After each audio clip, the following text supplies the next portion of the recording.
Alright, so what I've gone and done is tightened up all the threads from where they originate from. One thing that was pointed out by Bad Grendels some time ago is that fiber optics is not light proof coming in from the side. It can still absorb light, so if it's going by a lot of different colors, then if you send white light through and there's reds and greens or anything else that's on the side of that, that color will get picked up with the white at the end. And he suggested light proofing your fiber optics, which essentially I thought maybe you could get away with running a Sharpie along the line here, but you won't really get full coverage, and it's just not going to be as good as spray painting it, which is really what you need to do. So whether I batch spray several yards of fiber optics at a time, or I don't know what, or how it might go, that is essentially probably the best bet for what to do.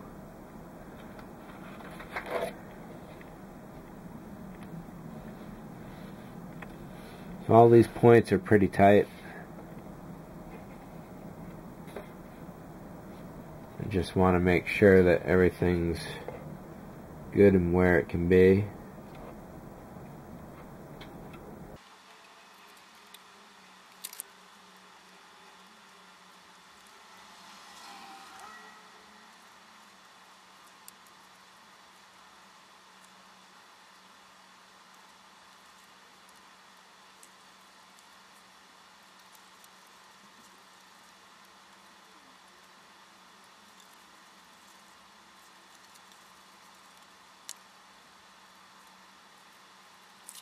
Alright, so what's up now? I've got these clustered and I've gotten tightened as well as they're going to be tightened into place. So I'm happy with that, and may as well do it now. Gonna give each one a bead of white glue. Avoid using super glue on fiber optics. It'll make them brittle, crack, and you're out of luck at that point. White glue works perfectly well. There's some other things out there, I think, like micro crystal clear.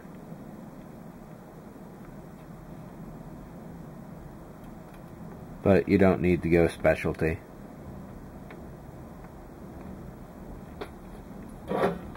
That is it. So a few hours for those to dry. So at this point, all these lengths are different here, so I'm going to need to trim those down to the single lowest common denominator right about there. I was looking around for a pre-cut tube about 1 inch long, and I couldn't quite find one anywhere, though I thought I had several around. So looking through my Greebly box, I found this, which is actually similar. It came off an LED toy with fiber optic spray on the end. The LED went in this side, and then the fiber optics filled that. So in this case, what I'm going to do is stick the fiber optics in the end here, put the LED right in there, and then, well, I may as well glue the whole thing into place right now, I guess.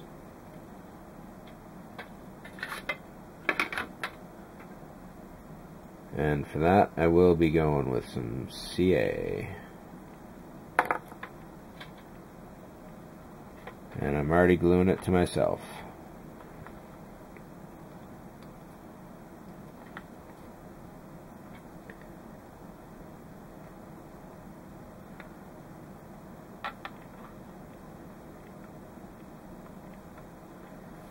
I think what I'm going to do instead of, or rather in addition to this,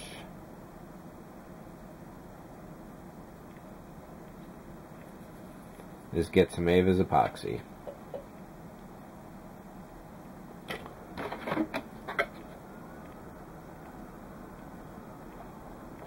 This guy here is pretty much set. It's going to need a full half hour to start curing. Even then, probably a good full few hours before it's really set in.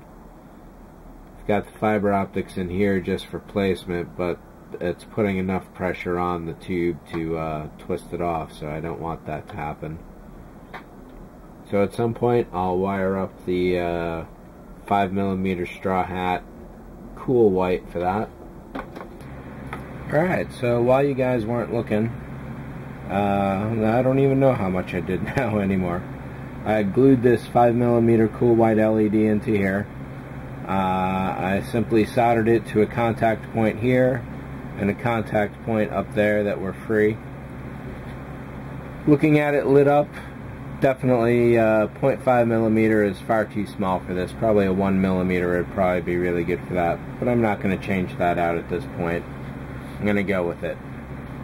Yeah, otherwise I think this is all set and ready to be sealed up for good.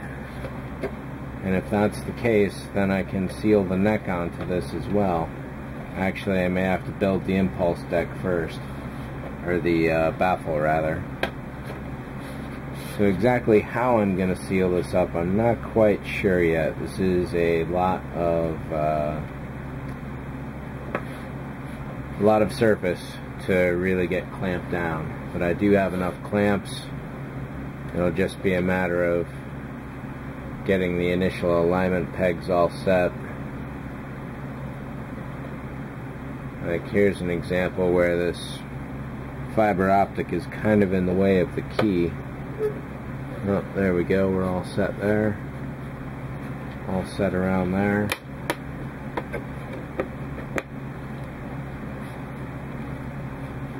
Let's power it up, make sure we like everything.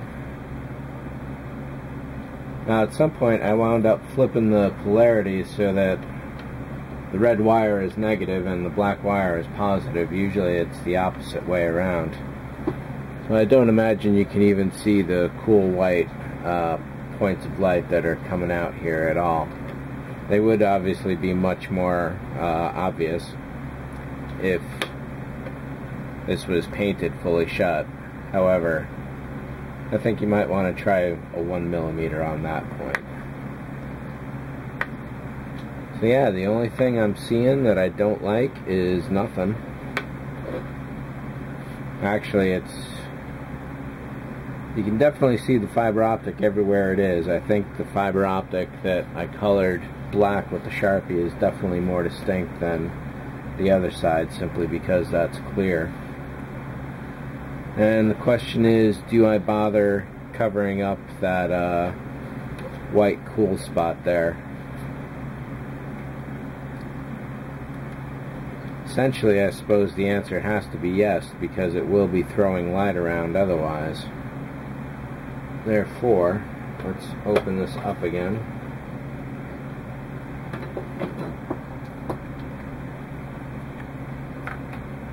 We'll try some old-fashioned Sharpie. This is one of the reasons why a metal tube is perfect for doing fiber optics, because it will light block everything, as opposed to a plastic or styrene tube, which of course you'd have to paint to get light blocked. There we go, so may as well sign this. 2013.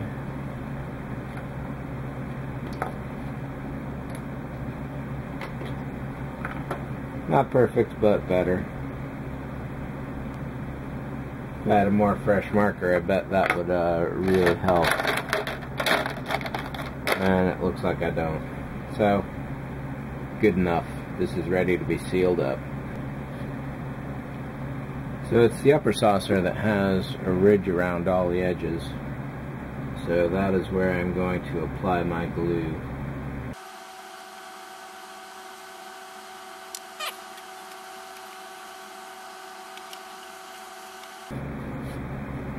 This is one of those times I feel like it went together too easy.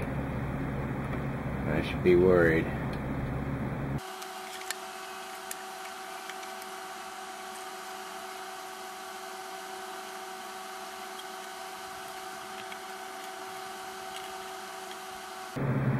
There we go, 13 clamps. If you think this is a heavy piece to begin with, put 13 clamps on it and you'll see how heavy it can really get.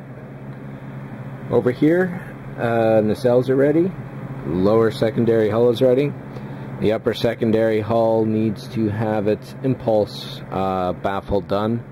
So I'll be test fitting that piece with this piece to see the proper procedure, how that'll go. And other than that, I think it's just about time to start working on the base too. So this thing has something to stand on. So I think that's it for this installment. Thanks for watching. See ya.